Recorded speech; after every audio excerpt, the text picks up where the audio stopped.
Sri Giri Prakash is working as the associate editor of the Hindu business line with the 30 years experience of the journalist experience.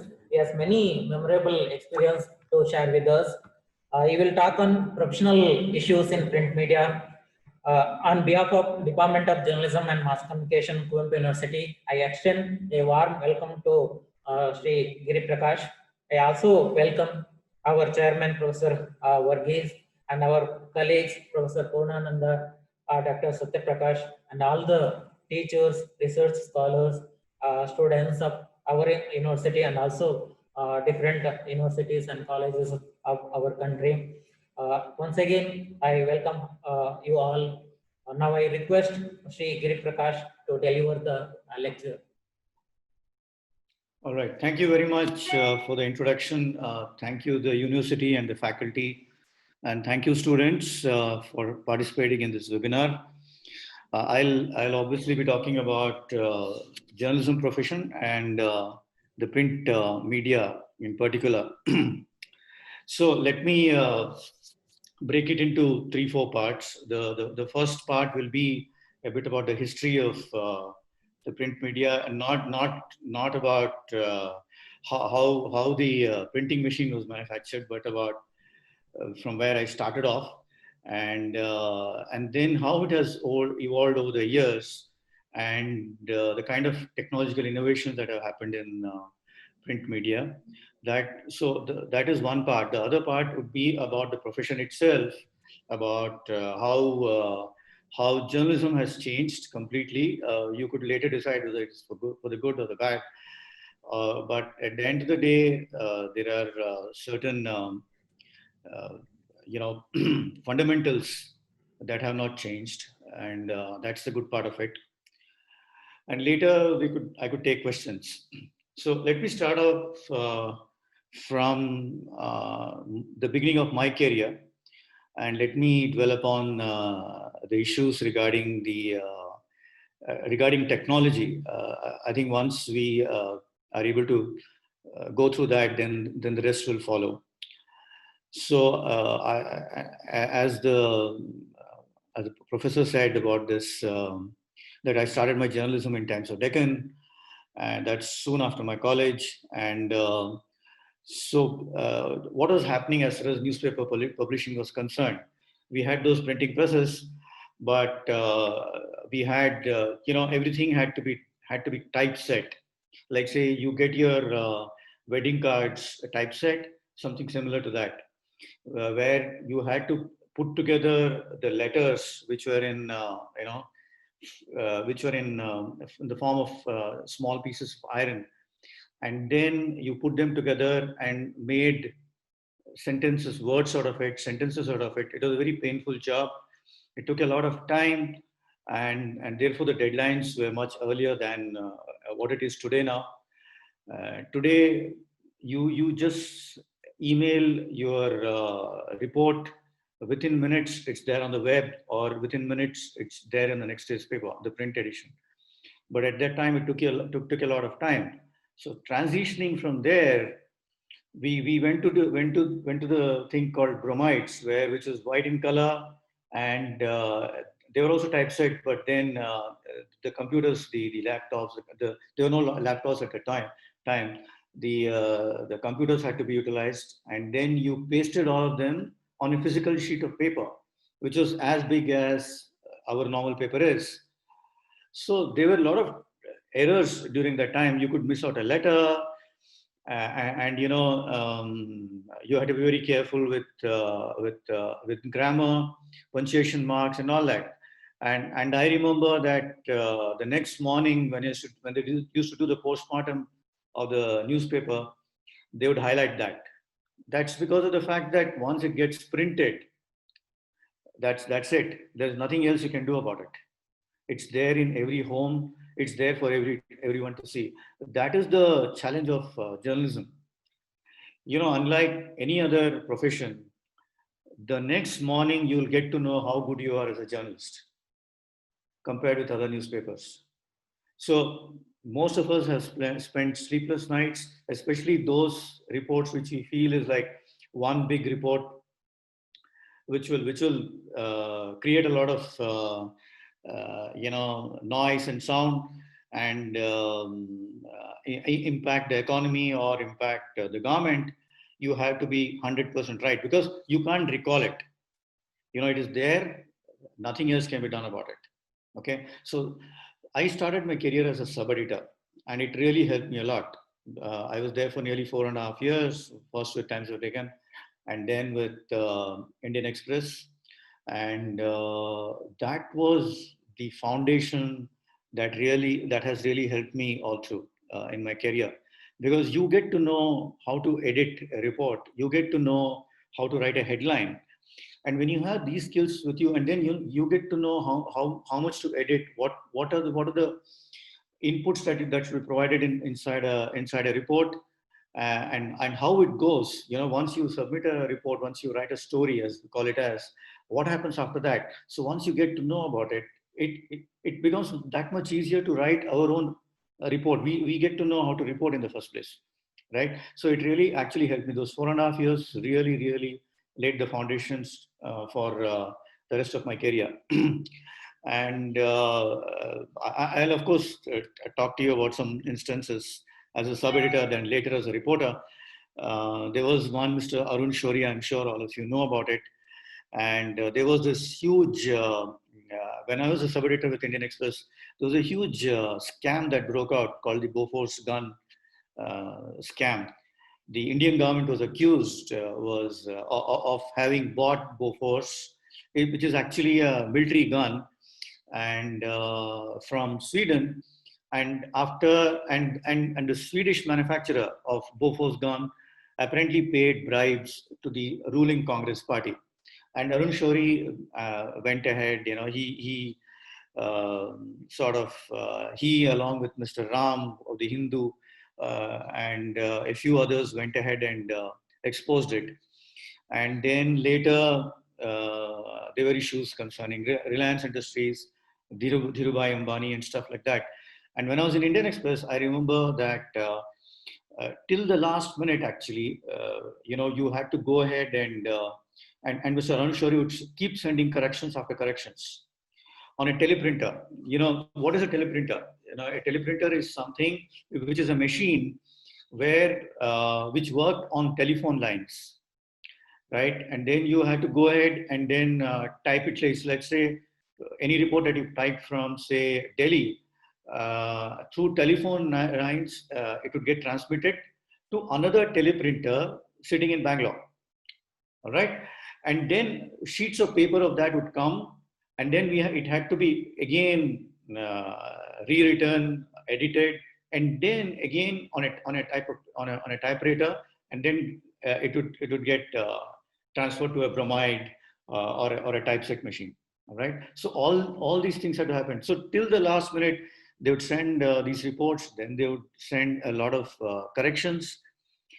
And then if you made one mistake, you had it the next morning. And it's not that I've been away from that. I also committed a couple of mistakes myself. But then we learned from some of the best editors in town. One, Mr. T.G.S. George, who is a pioneer as far as journalism is concerned in India. He was my editor, and I learned a lot from him. And then I moved on to a tabloid, an English tabloid in Bombay called Midday. And then I became a reporter there, and so that continued. But today, what is happening is, I've seen this transition from typesetting to bromides to emails to a situation where now everything is done on a laptop. You can design the entire paper on your laptop. All right, then you just send it to a printing machine, and out comes the newspaper. As simple as that. Now it is completely software dependent. You can make changes. You can it goes through several screens, and the errors are limited to an extent that which was not possible earlier. All right, so that is the technology part of it. So while we are talking about technology, while the technology has speeded up, accelerated to an extent that within 20 years, you're able to do all these things. At the same time, what has happened to journalists, right? Now, as reporters, what did we do?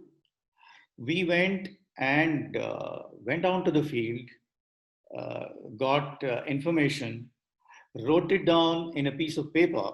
At that time, it was important that you should know typewriting and shorthand and all that. All right. Today, one or two fingers are enough to type.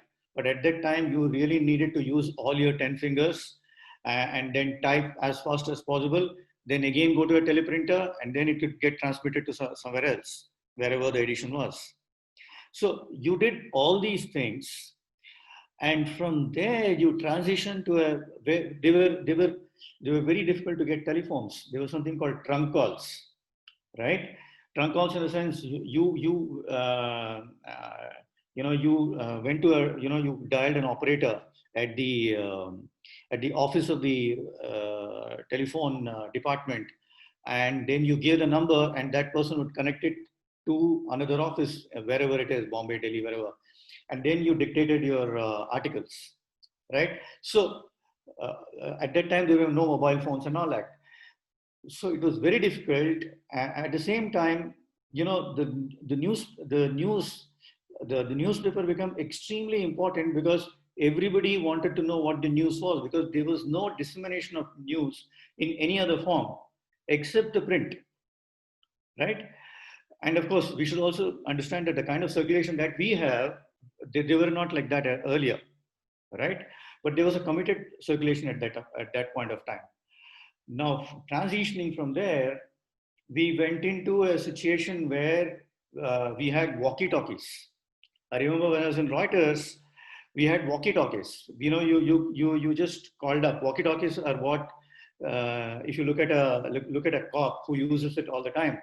So you took a walkie-talkie out and then relayed whatever news to your head office back, and somebody would type it in, right? So there were terminals and stuff like that. After that came mobile phones, and I remember I was in the Pioneer in Delhi, and the Pioneer is very famous newspaper. It used to be brought out of Lucknow at one point of time, and Rudyard Kipling, the famous author, used to be a reporter for that newspaper. Winston Churchill used to be a reporter for the Pioneer. So years later, it was revived under the leadership of a very famous and popular editor called Vinod Mehta, and I joined his team. And I remember that it was in 95 or 94, the government decided to, throw open the airwaves to private operators who could use this handset, which did not. It's a wireless handset, what we now call as mobile phones, and you could make calls to anybody whom you wanted. Right. So at that time, what are these handsets? The handsets were actually,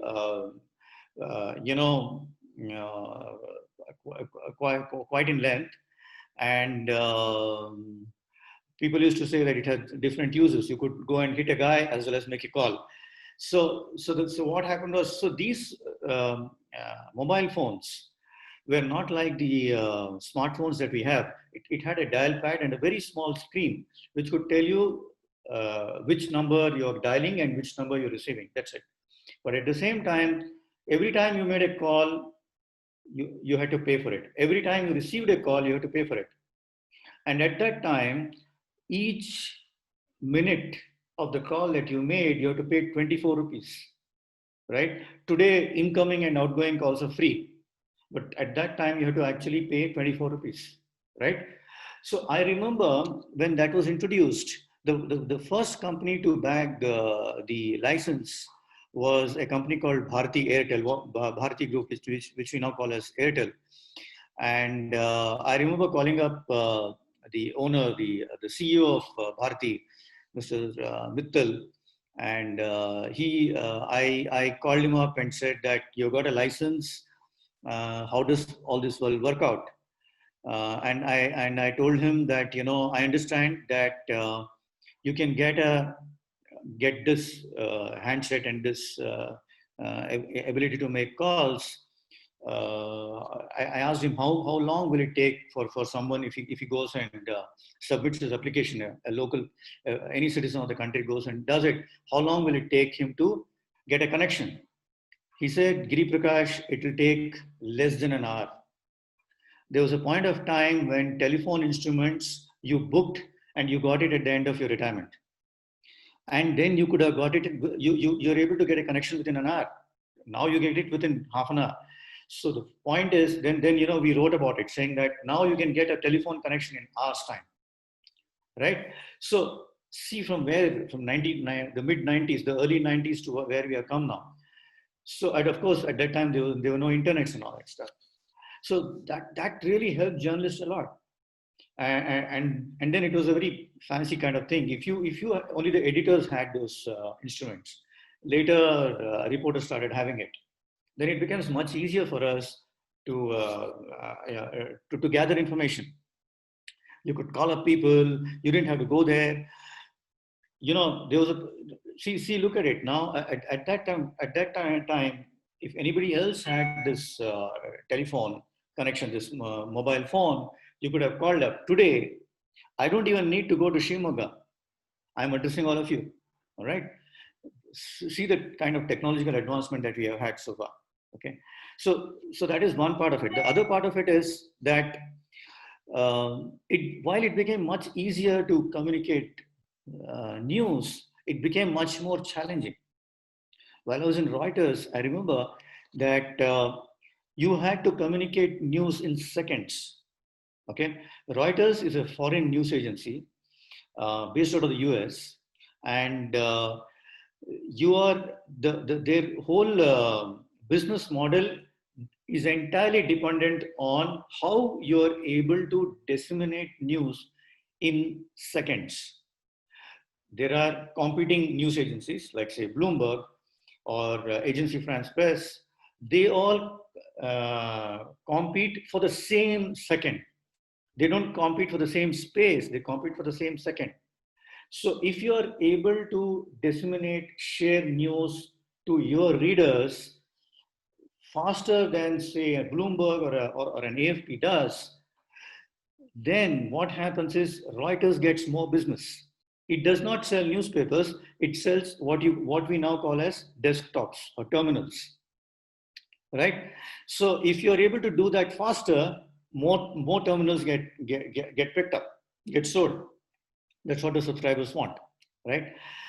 So the next morning, after you do all this stuff, the next morning you'll get a list of the news items that you have gone ahead and shared with your subscribers compared with Bloomberg.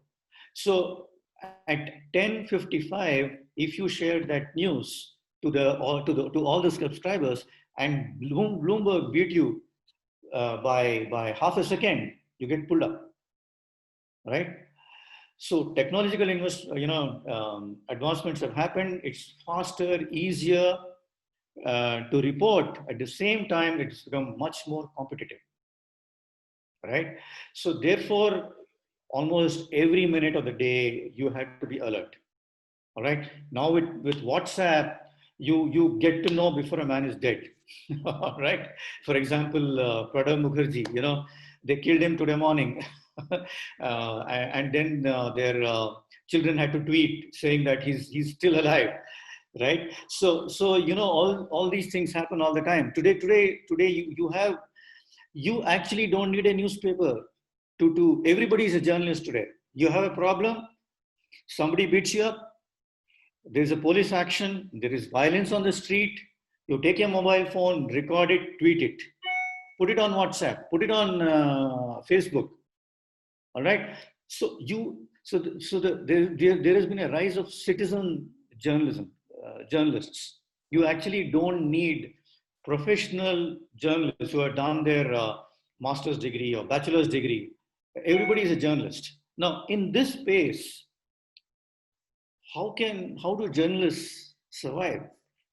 How do they see to it that their publication survive or their news agency survives, okay, there is an information overload all the time.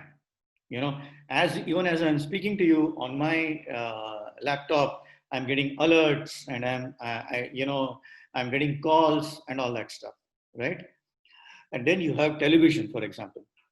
So when you're able to do this, how are you able to see that you are different? You are able to give information which others are not able to do it, right? Why, let's take, for example, Pranab Mukherjee. You know, somebody tweeted that he had passed away. The fact is that he had not passed away. He's still on ventilator. Now, let us look at a news like that, right? Now, what is the role of a journalist here? It is very easy to spread rumors. The difference between a citizen journalist or a citizen himself and a professional is that he is able to wean out facts from whatever information that is being given out. He will not rush out and file a copy that Pranab Mukherjee is dead. Okay, others can do it and get away with it, but this professional journalist will go ahead and then look to authenticate whatever that is there, right? He will find out and then go ahead and then inform properly what exactly is the truth. Pranab Mukherjee's parents, or sorry, his children don't have to do it, right? So that is the difference. Now, when you talk about that difference, how does it come into being? How does a professional journalist is able to do it? Through the kind of course that he undergoes. Okay, the facts are drilled. The purity of facts, the ability to wean out facts from whole hoard of information or overload of information that we get. Okay, so he is able to tell you the truth. He is able to bring you the truth. Therefore, we depend on professional journalists. All right, it could be any medium. It could be digital. It could be internet. It could be television. It could be print. But when he writes about it, you know that he's coming out with facts. All right. Now that is just one part of it. For a print journalist, it becomes much more tougher. All right. For a television journalist, he just have to take his mic and then say whatever he wants. On internet, you just have to type and then that's all there is to it. Right? You've actually gone ahead and done it. Now, in this overload of information, the reporter takes the help of Facebook, WhatsApp, Twitter, and then he's broadcasting news all the time. Right? A web journalist. But what happens to a print journalist? How does he differentiate himself from that huge clutter? What is it that he needs to write in the next morning's paper that he's able to get the reader's attention, catch the reader's attention? Today the reader, as soon as he gets up, he will be going through his WhatsApp, right? As soon as he's having his coffee, he will be going through television channels. Okay, and then when he finds time and then he starts doing his office work, he will go on the web. He'll be going through a whole lot of web reports.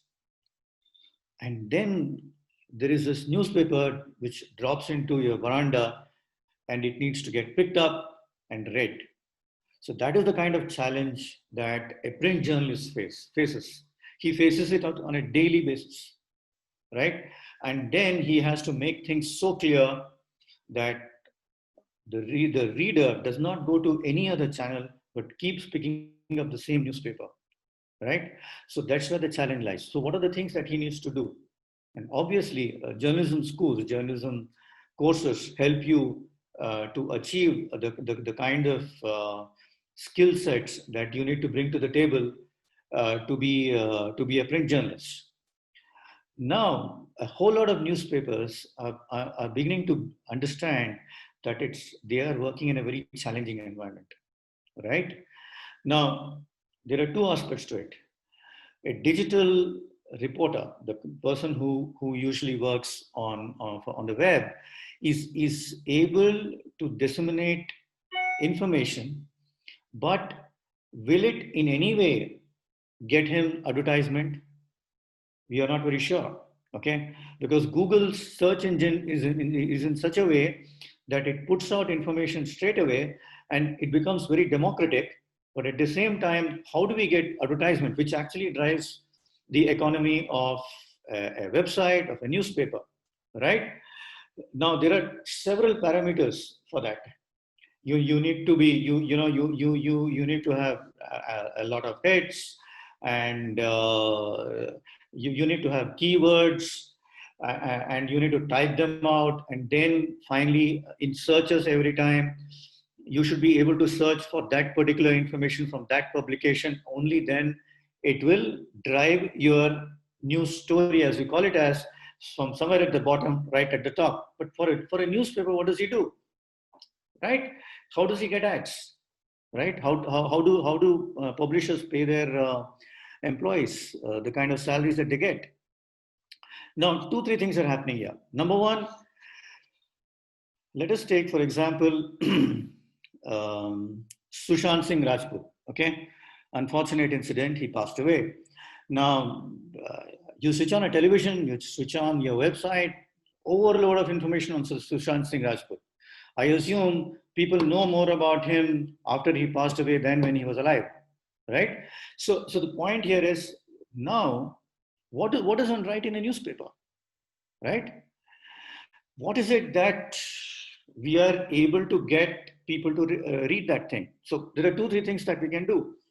We can actually go ahead and do same simple basic investigative pieces, which, for example, for a web journalist may not be possible, because his mode of delivering information is immediate, ASAP.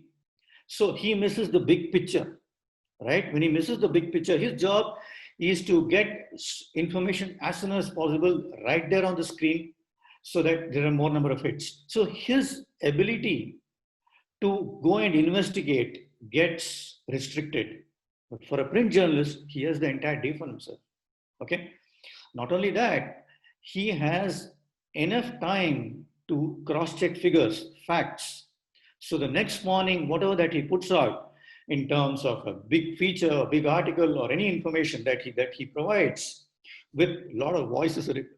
For example, talking to police inspectors, talking to tax authorities, talking to hospitals, you'll have one whole big story out there which gets authenticated from various sources, and then you start reading it.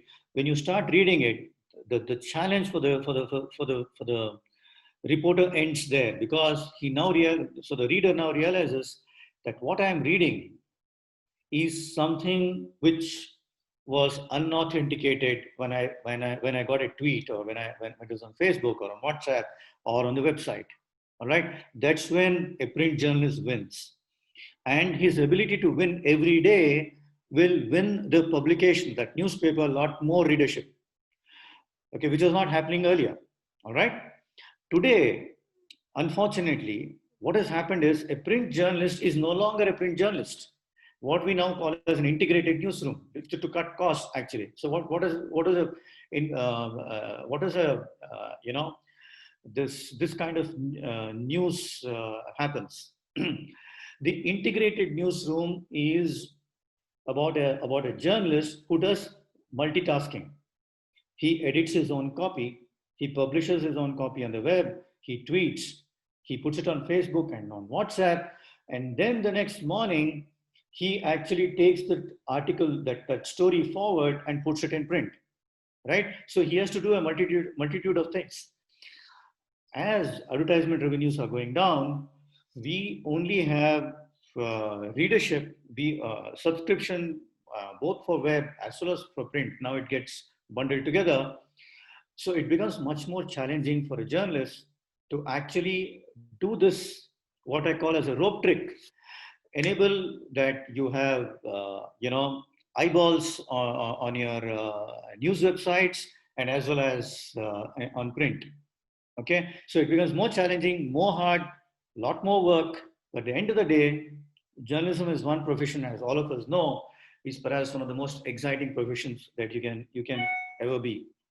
The way that you break news, the kind of people you meet, the kind of people that I have met. For example, it's on your phone number, on your mobile phone, you have phone numbers of, if you're in Delhi, you could be Rahul Gandhi or anyone else. And if you're in Bangalore, you could have Narayan Murthy or your Nandan Nilekani, top CEOs of IT companies. They will call you, then you can have lunch, coffee with them, tea with them. You can actually go and ask them, your business is not doing well. What is the reason for it? Can you believe that one of the employees of that organization can actually go ahead and ask that question? We have the ability to ask, and they better listen to us. They better answer us, right? So look at it. The kind of proximity we have with the powers. We can go and talk to Yadurappa. We can have a coffee with him. We can ask him questions which no normal human being can ever ask, and get away with it. Please remember, we can get away with it. Okay, we can ask him questions regarding, for example, Mr. Yadurappa, you give a press conference. How come your leader, Mr. Narendra Modi, doesn't do? He better answer that. Mr. Narendra Modi has never ever held a press conference. What is the reason for it? You can ask that question and get away with it. All right. Do you think any normal human being can do that? He can't. So you're in a unique position. You're in a unique position. So it is important that you respect that position and that you put a lot more emphasis on what you report. You have to become far more responsible than other human beings because of the fact that it is the journalist's words that carry a lot more weight. Okay, so I personally feel that journalism is a profession which is in many ways underrated. Okay, because of various things. There are people who get into scams. There are journalists who are not very competent. But at the end of the day, the journalism profession is itself underrated. And one of the reasons, and the fact that it is underrated doesn't get the right kind of talent. It doesn't draw the right kind of talent. For example, you're in your 10th and 11th. If any student is asked, his first choice will not be journalism. He would want to be an engineer or a doctor or a government official. But he'll say, oh, okay, let me see. If I don't get into any other profession, I'll get into journalism. So the problem with journalism is the entry barriers are very low, right? You can just be a graduate and get into it. So the thing is, so the number of journalists who enter this profession and the attrition rate, the number of people who go out of that profession is very huge. Okay, because once they get in, they realize how difficult it is, how tough it is. And then only the hardy guys, only people who have that kind of talent, the only people who are sincere with their efforts can stay on. The others just go away. Most people become cynics, all right? They get in and out of journalism, right? You'll find a lot of non-journalists, a lot of journalists or other ex-journalists in other professions, all right? At the same time, good things are happening. You'll find a lot of engineers who done their graduation enter this field. Okay, they bring a certain amount of hard work into their profession. I actually see a lot more engineers getting into this profession, and they are far more methodical than other journalists are. But at the same time, what it also means is that in some ways it is attracting the right kind of people. If it attracts the right kind of people, you get more money. You are no longer underrated. And it is the responsibility of those who want to get into this profession and those who are in this profession to see that they are able to sustain their keenness, their honesty, their sincerity in taking this profession forward. So there's a lot more emphasis on that, right? So I don't know, Professor Punnan, should I stop here? Can I go ahead with more? Go ahead for another Okay, how many 5-10 more? minutes. Huh? Another 5-10 minutes. All right. Okay. Okay. Yeah. Maybe then it's afternoon. I'm sure some of you might be falling asleep. So I will come out with some incidents which might actually wake you up. The reason is that what the kind of profession uh, what exactly it does to your profession. You know you see on an almost on a daily basis. It's like a thriller, a movie thriller. It's edge of the seat kind of thriller. You're there all the time, and you get a ringside view of everything. Tendulkar scoring his 100th Test century. You are there to capture it, right? The assassination of Indira Gandhi. You're just few minutes after the assassination. Okay, that kind of thing which no normal human will ever be able to get, right? You see death at its closest. You see the rise and fall of empires very close. Okay, so I will give you some two, three incidents. One incident is about Mahatma Gandhi, right? So as often as all of us know that Mahatma Gandhi was assassinated at Birla House in Delhi when he was holding his morning prayers. So what happened at that time? So this person came, Nathuram Godse came, and the Bapu was sitting there, and the prayers got over at Birla House. Do visit Birla House when you're in Delhi, and you'll get to know how it all happened. So he got up along with a few of his followers, and as he was walking, Nathuram Godse came. He, folded his hands, his palm, and paid his respects to Bapu. And then in that, he was holding the gun, and he shot Bapu 2, 3 times, right? The whole thing happened within seconds. And when it happened within seconds, everybody was shocked. All right. So everybody, the entire crowd assembled there, rushed towards Mahatma Gandhi to rescue him. But there was one person who did not rush towards Mahatma Gandhi. He rushed towards the nearest telephone. He was a Press Trust of India reporter. He rushed to the nearest telephone and made that call saying that Mahatma Gandhi had been assassinated. Okay. Now, how do you know that he had been assassinated? How do you know that he has been killed? How do you know that, for all you know, he might survive? You take him to the nearest hospital. You take out the bullets. He might actually survive. So, is it right for the world to know through newspapers that he had been assassinated?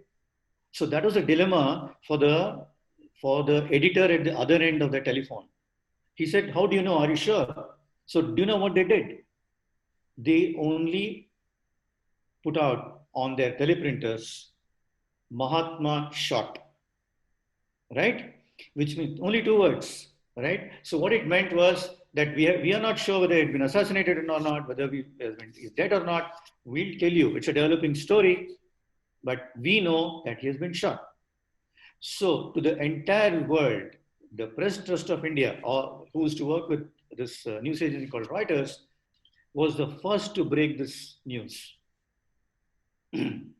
Right?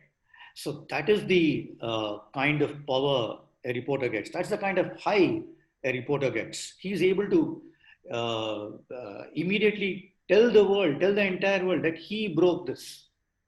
He might have, the Mahatma might be very dear to him, but he has to do his duty, right? He doesn't even have the time to mourn, but his job is to go and tell the world what exactly has happened, right?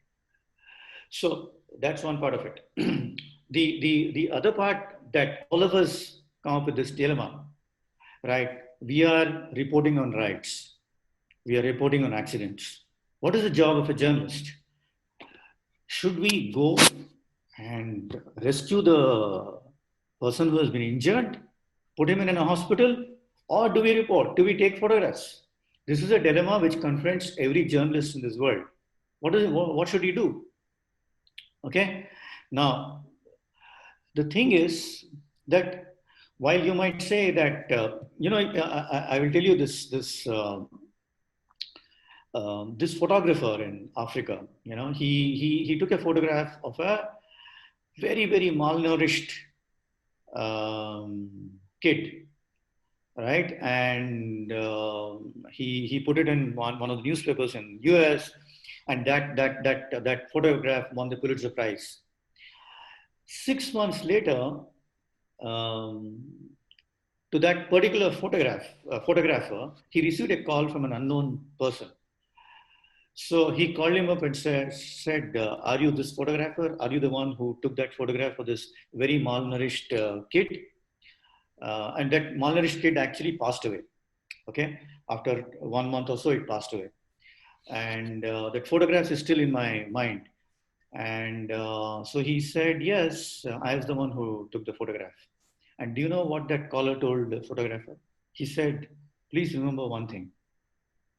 2 people died on that day. The person who took the photograph and the kid. Okay? You won't believe it. After he heard those words, this particular photographer hanged himself. He died by suicide. Okay? This is a dilemma that each one of us faces when we are on the field. Do we go ahead and rescue the person who has had an accident? We could go to a bus. There was a major bus accident, 20 people killed, 15 people injured. Do we rush them to the hospital, or do we report? All right. This is a dilemma which confronts all of us. This is a moral dilemma, right? How do we do it? Riots, for example. Do you rescue somebody who's being stoned by the mass, right? By the mob? Do we do it, or do we go and report about it, right?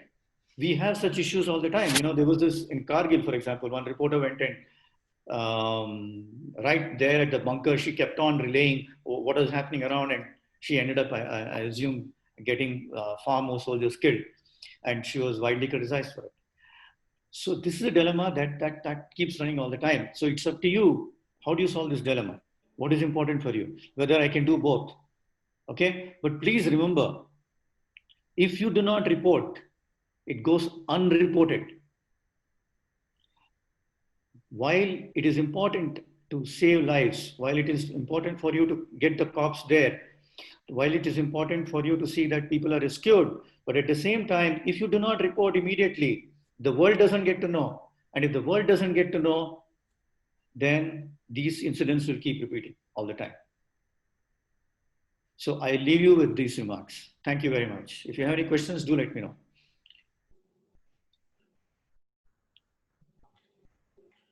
Thank you, sir, for sharing your wonderful experiences.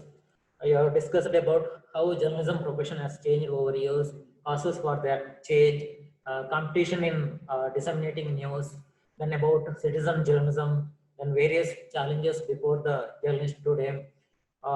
Thank you, sir. There are some questions for you. There is one question that it is said that only upper caste people can go to the top level in Indian journalism.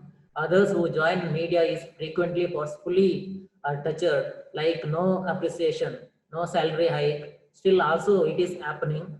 Can you give better solution for maintain transparency in Indian media? Yeah, I must admit, I do admit that there is a bias out there, but I must also at the same time share with you that if you're good and if you are able, if you're an honest journalist, if you're sincere, hardworking, you're talented, and at the end of the day, it's not about going to the top. Everybody can't become an editor. But then please remember this profession is not about making money. This profession is not about, creating wealth for yourself. You don't become millionaires. Please remember that. You're not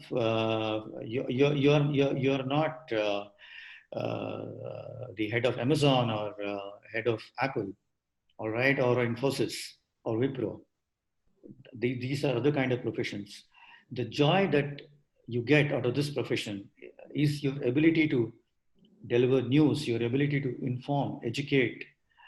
The dynamics of this profession is entirely different from those of other professions. You're in this professions for other reasons about what I just told you. Okay, your talent, you really want to tell the rest of the world what's happening. What are the wrong things that are happening? For no reason.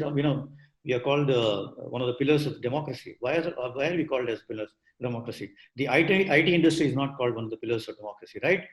It is journalism which is called as one of the pillars of democracy. In the US, it's enshrined in the Constitution. It's enshrined in the statute book. You're there because of the fact that you are able, you are part of democracy. You want to tell the world what is happening around, what are the wrongdoings happening around. And then you get that kind of satisfaction, all right? So it's not about caste or creed or anything like that. It's all about how honest you are with your profession. Whether it takes you far or whether it takes you away is entirely dependent upon you. Okay, I can reel out names of people who do not belong to the upper caste and who had made it big, but that's irrelevant to this discussion. Sir, there is another question by Parinita Shinde. Audiences are determining what kind of stories receive attention today. Have online users become the modern day gatekeepers as the determination of newsworthiness become democratized? So I assume what Parinita wants to say is that do you democratize? I mean, how do you democratize news? Is that what she said? Yeah. Can you repeat that question? Have online users become the modern day gatekeepers as the determination of newsworthiness become democratized? Oh, okay. From what I understand, I'm sorry, I'm not able to get that right. But from what I understand, that which I've already referred in my earlier about the fact that true, to a large extent, journalists become gatekeepers as far as dissemination of information online is concerned. But then at the same time, when you call them as gatekeepers, a lot of responsibilities attached, right? So obviously, while there is this pressure, there's this force to actually disseminate news faster than your nearest online newspaper, it is perfectly all right to fall behind a bit and then give correct information. Look at the Pranab Mukherjee one, okay? One of the topmost journalists in India, he tweeted that he's passed away. 5 minutes later, he had to withdraw the tweet and also had to apologize. He is one of the top-ranked journalists in India. He is well celebrated. He's a great TV personality. But what finally happened, right? It is better to hold yourself back rather than disseminate information. I remember one of my early editors, TJS George, he gave us a thumb rule. He said, what you can't understand, don't publish it. I've always gone by that rule.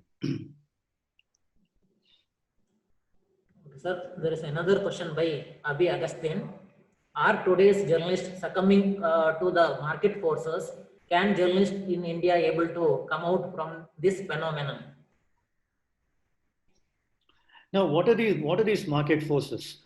Let us look at it. There are no independent newspapers in India. There are very, very few, right? Like the Hindu, for example. its only business in life is to publish newspaper, right? One of the very few, and I'm proud to work for that. But at the same time, there are other newspapers who have multiple interests, right? Or they are part of the business houses, right? Now, market forces do determine to a certain extent, but please remember, some of these business houses who own newspapers also see that as a business. They don't see it as some kind of a as an NGO, right? They have to make money. If they have to make money, they have to get readership. If they have to get readership, they have to put out good stories, good reports. All right. Only then their newspaper sells, or only then their website sells, more number of eyeballs and hits and all that stuff. So it works both ways. Sir, there is another question from Sivanti Padmanabhan. There is a proposal for introducing journalism or media studies at the pre-university level. Do you think such a move can attract good talent to the media sector? No, I personally believe that what is more important today is, is you should have a very strong foundation. As I told you that I started my career as a sub-editor, it actually helped me out. So therefore, if you're strong in language, we might assume that in 10th standard or 8th standard, I'm learning physics, chemistry, geography and all that. Please remember, all this comes to your help when you're a journalist. Okay? All this, because see, what is journalism at the end of the day? Ability to think on your feet, ability to assimilate information and make sense out of it, ability to connect two unrelated events and make sense out of it and tell the reader, right? For example, if the coffee crop in Brazil fails, how does it affect India? Right? The Indian coffee Indian coffee prices go up. All right? Same thing, something happens elsewhere in the world and it could affect India. There could be a collapse of a government in Europe.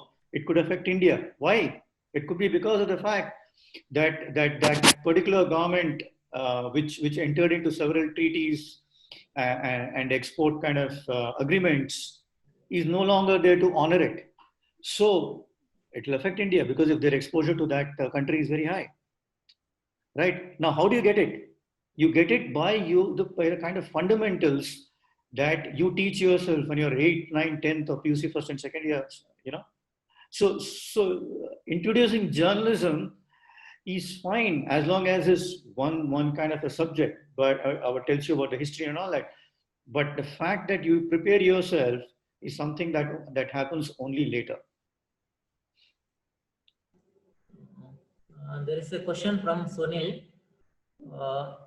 Print media journalists have to do multitask more than any TV channel or any kind of medium. But pressures of print media now, how they can get prepared to become print media journalist? Yeah, good question. Now, how do you become a good print journalist? You become a good print journalist compared with, say, an online guy or a television journalist is very simple. At the same time, a lot of hard work. You have the ability to read. You have the time to read. You have the time to talk to people. You have the time to go that far and talk to people, get information, enough time which a television journalist won't have. Television journalist is immediate. It is consumed right there. Okay, it's like the hot samosa. You consume it right there. Or online journalism is just that. You just go ahead and you have to inform the reader right away. But in print, you have that kind of time. You have that kind of freedom of time or the opportunity that you have. So therefore, it becomes all the more important for you to be far more responsible for the kind of information that you deliver to the readers. There is a question from Sharat Lal. Is Mhm. there any way to become the successful freelance journalist in present political scenario? Yeah, I would assume that, I would suggest that you first become a print or an online or whatever kind of journalist you want, get into the profession, be there for 3-4 years, learn the basics of journalism, get into, for example, understand the skills, develop your skills, hone your skills, and maybe after a few years, if you have that kind of a choice, then go ahead and become one. But please do remember, you won't get your salary every month and the same amount of money. But at the same time, you have the freedom to do what you want. Simon Varghese. Sir, do you think print only model can survive even if the buyer is ready to pay for its cost? No, so there are two ways of looking at it. One is the fact that there is a newspaper which costs you 10 rupees, and if you print less number of copies of the newspaper, so obviously you become viable. You're able to make money.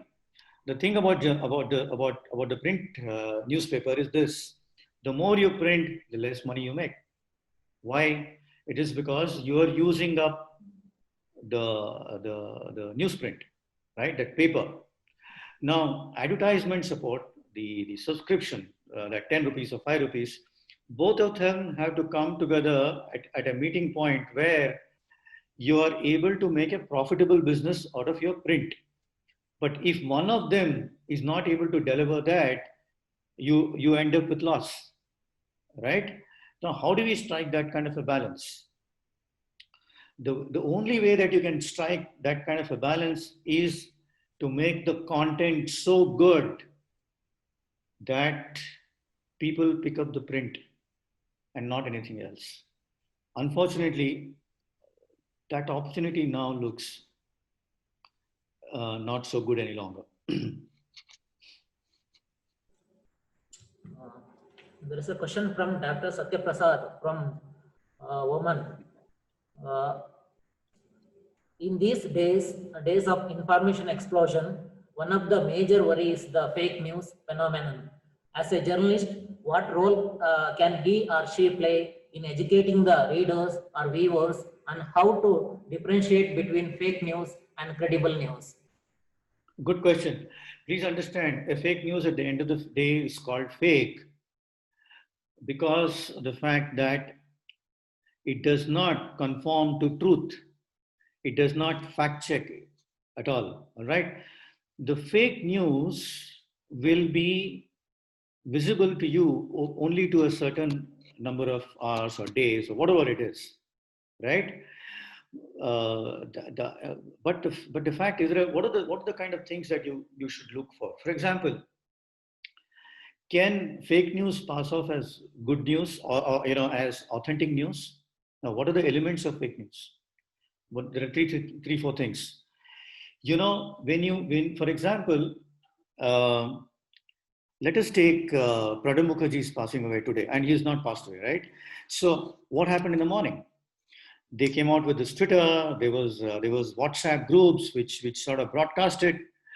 Now, let's assume that I'm not a journalist at all, and I read this news, right? I feel bad that the former president of India, the Bharat Ratna, passed away. I feel bad about him, one of the important members of the Indira Gandhi cabinet.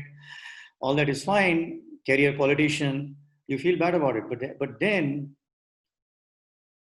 you do know that Pranab Mukherjee was on ventilator. He was COVID positive, right? And then if you are following up his news, you the first thing that you will do is, did he really pass away? He was on ventilator, number one. And uh, do you think that that he's the former president of the country? he will get the best medical attention anybody could get. Okay. So therefore, when those doubts come into your mind, you start searching around, and then you find out, no, let me not relay this. Let me find out more about it. Okay. For example, rights.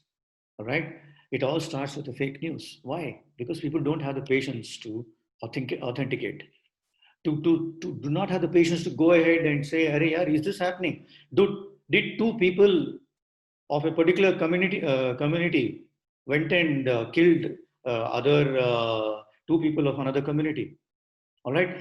So we have these alarm bells all the time when it comes to these kind of news, right?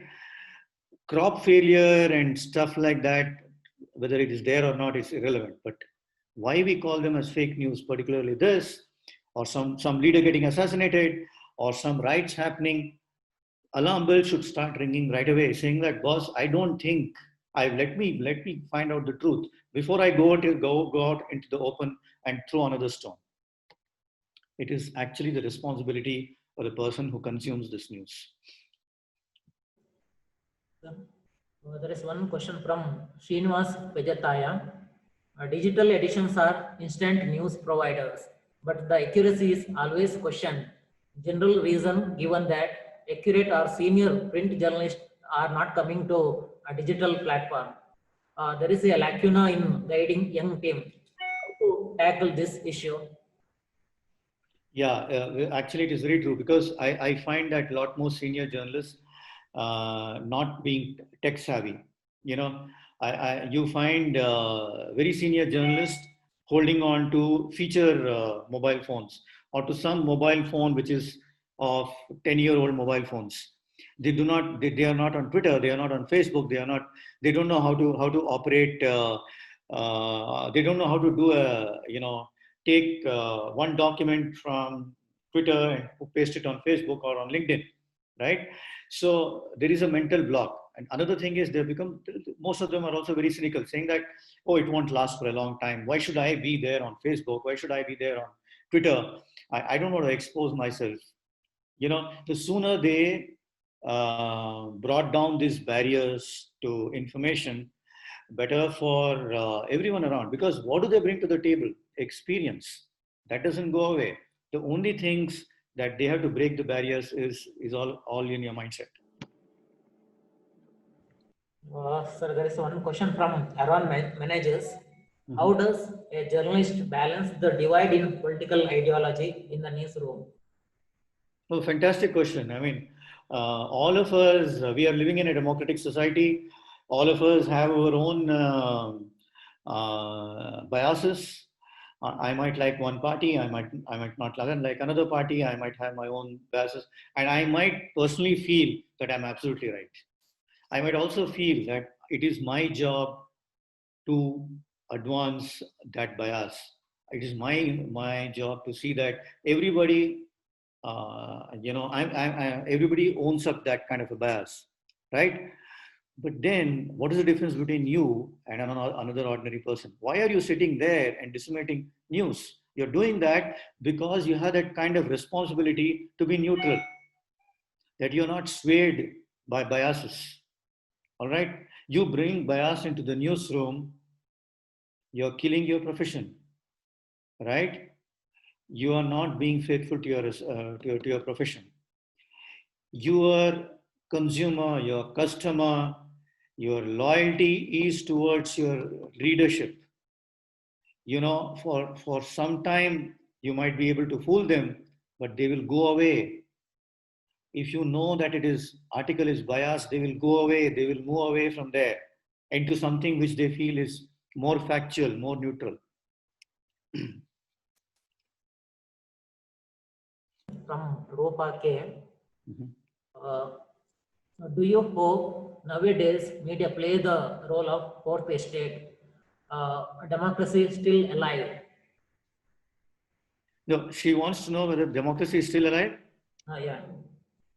No, it's entirely your perception of it. The way I look at it, I'm a bit of an optimist, so you'll have to give me that kind of an allowance. The way I look at it is, democracy is an experiment. it's an ever evolving situation. Okay.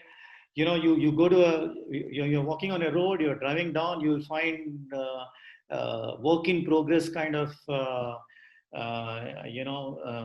this thing there, and the notice there. Democracy is that. It's a work in progress. We are a young democracy, please remember. We have to go through all this churn. We'll need dictators, we'll need excellent leaders, and then finally what we'll end up achieving is something which we always wanted, which we always aspired. All right. So democracy has room for autocrats, dictators, democratic people. And that's the best thing about democracy. One more question. In the era of citizen journalism, what is the future of print journalism, especially rural journalism? Yeah, please look at the Indian readership survey. Look at a whole of these kind of surveys that happen. It is the regional newspapers which are far ahead of English newspapers. Look at Malayalam Manorama. Look at our own Vijayavanis or Kannada Prabhas of the world, Prajavani, for example. They are all doing well. They're all doing well because regional newspapers are read by the people who do not have access to good internet, good television channels, uninterrupted supply of electricity. Their only means is that 5 a.m. newspaper which lands at their doorstep. Okay, so therefore they will believe what is written. So number one, whoever writes for regional newspapers should be paid a lot more than what an English language newspaper gets paid, because of the kind of responsibility that he carries, much more than an English language newspaper journalist does. Number one. Number two, all the more important for that journalist to be responsible to see that he does not ply fake news. Okay, sir. Thank you for sharing your experiences and answering all the questions raised by the participants.